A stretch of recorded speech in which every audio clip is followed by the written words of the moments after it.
한 주간 주식시장에 있었던 일들을 우리만의 시각으로 풀어보는 홍차 컴퍼니. 오늘은 주가 관리에 대해서 한번 이야기해 보려고 합니다. 일반 개인 투자분들이 제일 많이 물어보시는 게 왜 회사는 주가 관리를 안 하냐? 주가 관리를 어떻게 할 거냐? 이런 걸 많이 물어보시거든요. 지금 보시는 화면이 제가 네이버에서 주가 관리라고 검색을 한 건데, 그래서 나온 게 이제 기업들이 주가 관리를 하는 이유는 뭐냐? 회사에서는 주가 관리 안 한다고 하는데 누가 하냐? 주가 관리를 하지 않아서 관리 종목 지정 및 상단 폐지가 되면 어떻게 하냐? 심지어 캐지 인식스 주가 관리 안 하나요? 그러고 있습니다. 그리고 오른쪽에는 이게 네이버 어떤 종목의 토론방인데 거기에 제목에 주가 관리 안 하냐고 내용은 이제 요걸 적어놨죠. 이런 질문이 있고 여기에 달린 답변이 다음 페이지 보시게 되면 이제 정상적인 답변이 달렸길래 저는 참 다행이다 생각을 했습니다. 인위적으로 주가가 내려가지 않게 방어를 하거나 올라가게 하거나 종가 관리 이런 건 모두 자본시장법 위반이다.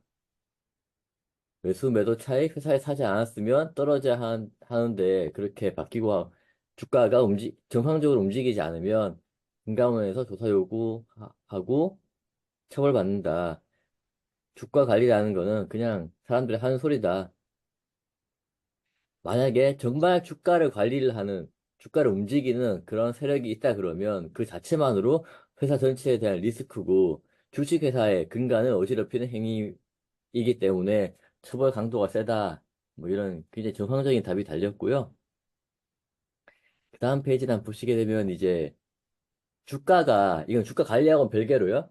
주가가 일정 수준, 그 일정 수준은 이제 내재 가치인데요. 주가가 회사의 내재 가치 범위 내에서 머물게 회사에서 적절한 조치를 해야 된다는 거에 대한 그 어떤 분의 이제 의견이고요. 이거 읽어보시면 이거는 타당합니다.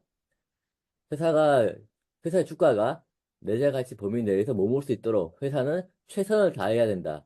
이건 꼭 그렇게 움직이라는 게 아니고 머물 수 있으면 머물 수 있도록 회사가 최선을 다해야 된다는 이야기인 거고 주가가 무작정 올라가게 만들어 달라는 게 아니고 내재 가치에 근접하게 밴드를 설정을 해서 그 밴드 안에 있도록 해야 된다.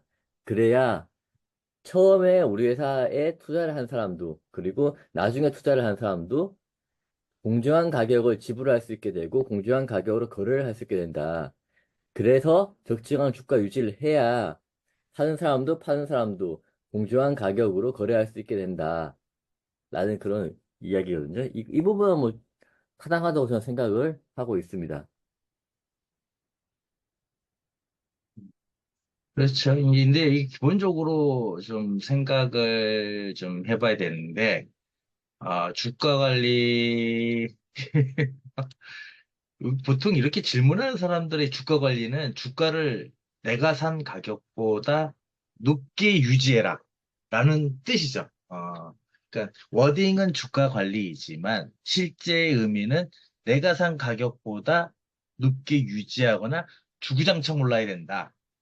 라는 내용이고, 이제 그거를 떠나서, 어, 밑바탕에는 주가가 떨어지는 것을 막아라. 주가가 떨어지는 것을 막아라. 그리고 한국의 주식시장에 참여한 좀 젊은 세대는 좀 그나마 좀 덜한데, 이제 뭐 나이 드신 분들 입장에서는 좀 회사가 시장에 개입을 해서 주가 관리라는 명목 하에서 어, 가격을 종가 관리, 뭐, 아까 말씀하셨던 종가 관리, 요런 걸 해야 되지 않겠냐라고 얘기하는데, 그런 부분 뭐, 여기 잘 뭐, 법 위반이니까 얘기 나오고, 그럼 주가 관리라는 게 정석이 무엇이냐라고 했을 때, 내재 가치, 버크셔헤더웨이 얘기했죠. 오렌 버핏 분이 갖고 있는 버크셔헤더에서는 PBR이 1.1, 왜 1.1은 뭔지 모르겠어요. PBR 1이면 1이지. 그 자산 가치보다 자산 가치 이상은 돼야 되지 않겠냐라는 걸 얘기하신 거고, 이 PBR이라는 건 북밸류, 북밸류인 거죠. 시장 가격이 한 주당 북밸류의 가치가 같다. 그게 그러면 1인 거죠. 같으면 1인 거죠. 그건 최소한 북밸류보다 높아야 된다라고 얘기를 하고, 뭐, 그 북밸류보다 낮았을 경우에 뭐 자사주를 이제, 뭐 그저 미국 부분에서 이제 자사주를 이제 취득하는 게 맞다. 이렇게 얘기하시는 것 같은데, 그래야 이제 자사주 취득하면은 주식수가 줄어들면서 북밸류 PBR이 높아지는 거죠. 근데 이게 조금 저는 좀 다르게 생각을 해요. 이게 한국 시장에서는 이게 좀 맞지 않아요. 첫 번째가 PBR이라는 거는, 북밸류라는 건 우리나라에서 상장사 중에 특히 코스닥들의 PBR, 순자산가액은 순자산가 대부분이 타법인 출자, 자회사가 됐든 관계회사 됐든 그 페이퍼 컴퍼니들을 높게 평가한 그 금액들이 대부분 많이 차지하거든요. 그렇기 때문에 만약에 이 PBR 이런 걸 기준으로 이제 하게 된다면, 주식 투자 금액이라든지 이런 것들은 배제를 한 금액을 장부가로 놓고 해야 되지 않나, 이렇게 좀 생각을 하고 있어요. 개인적인 뇌피셜입니다. 예, 그런 부분이고요. 그래서 뭐, 노멀하죠. 그리고 뭐 그런 부분이 있다고 생각을 합니다. 저는.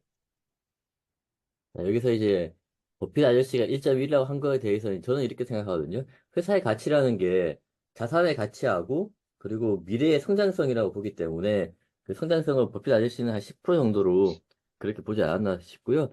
그리고 말씀하신 대로 한국 회사한테 내재 가치에 근접할 수 있도록 유지해야 된다라는 건 이제 좀 굉장히 어렵다고 저는 생각을 하는 게 한국 회사들, 특히 코스닥 회사들 같은 경우에는 시크릿 회사들이 굉장히 많습니다.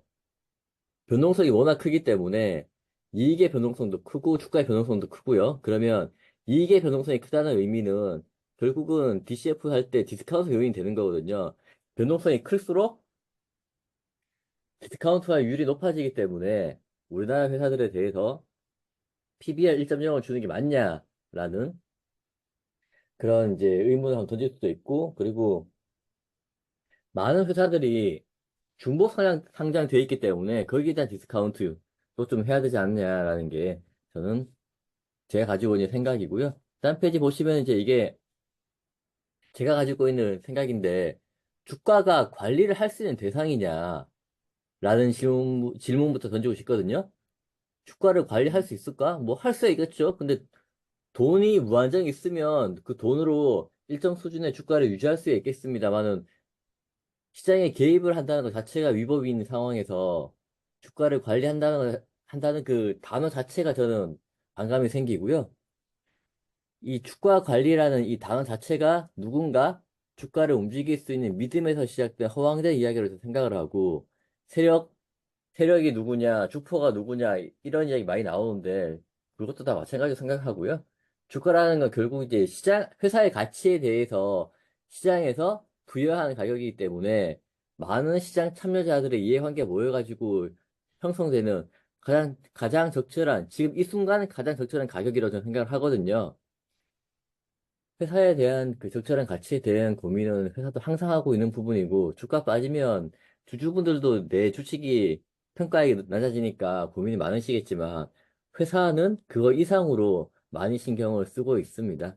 그리고 여기에 대해서는 이제 회사에 대한 분석을 열심히 할수록 네가 산출한 회사의 가치는 현재 시가에 부합할 거다라고 라이프 자산 운용의 강대건 그 대표가 이야기를 한 적도 있습니다.